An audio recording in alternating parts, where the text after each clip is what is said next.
हमारे पास section number 154, ठीक है।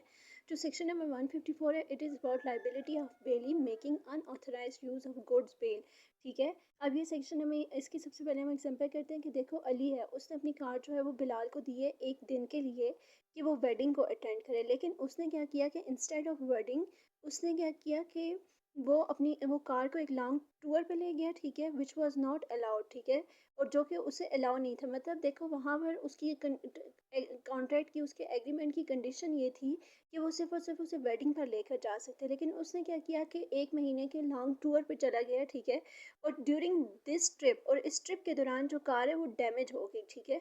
तो उसने क्या किया कि एक तो उस चीज़ को उस तरह से इस्तेमाल किया जिस तरह उसके ऑनर ने उसे अलाउ नहीं किया था, दूसरा उसे डैमेज भी कर दिया। So since Bilal uses the car against the agreed condition, तो उसने कार को जो है वो against the agreed condition use किया है, he must compensate for the damage, तो उसे फिर उस डैमेज के लिए कंपनसेट करना होगा।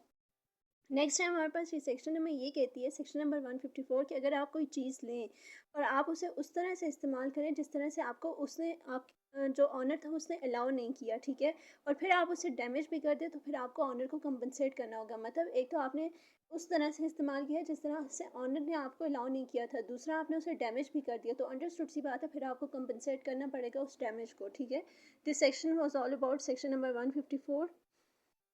Number 155 is about effect of mixture with the baler's consent of his good with the bailey। अब इस सेक्शन का टाइटल देखो, वो ये कहते हैं कि अगर आप बेलर की कोई चीज़ को मिक्स करते हो बेली की चीज़ के साथ बेलर की कंसेंट यानी उसकी परमिशन लेकर, तो फिर क्या अफेक्ट है, ठीक है। तो अफेक्ट दरअसल ये है कि उन दोनों की फिर मिक्स ऑनरशिप, कंबाइन ऑनरशिप हो जाती है, और उनकी ऑनरशिप डिपेंड करती है कि उन दोनों का कितना शेयर था, ठीक है। अब जैसे देखो ए ने बी को 10 kg ऑफ वीट दी थी सेफ कीपिंग के लिए, कि तो ये तुम अपने पास जो है ये 10 kg ऑफ वीट जो है इसे महफूज करके रख लो। बी के पास ऑलरेडी 20 kg ऑफ वीट थी, ठीक है। तो ये दोनों उन दोनों को जिस वक्त उन्होंने मिक्स किया तो ये टोटल बन गई 30 kg ऑफ वीट। तो अब वो ये कहते हैं कि उनकी कंबाइन ऑनरशिप है, तो वो जो टोटल वीट हो अब 30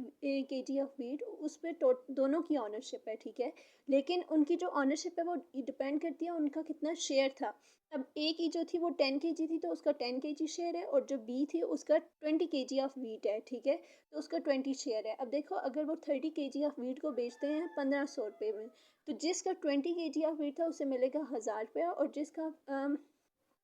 जिसका 10 kg ऑफ वीट था उसे मिलेगा 500 अकॉर्डिंग टू हिज शेयर, ठीक है। तो वही कहते हैं कि ये सेक्शन हमें ये कहती है कि अगर एक बेली है उसने क्या किया कि बेलर की चीज़ों को मिक्स किया है अपनी चीज़ों के साथ, and he does this with the permission of the bailor, और उसने बेलर की परमिशन के साथ किया, then both will have a share in the mix good, तो उन दोनों का क्या होगा कि मिक्स गुड्स में शेयर होगा।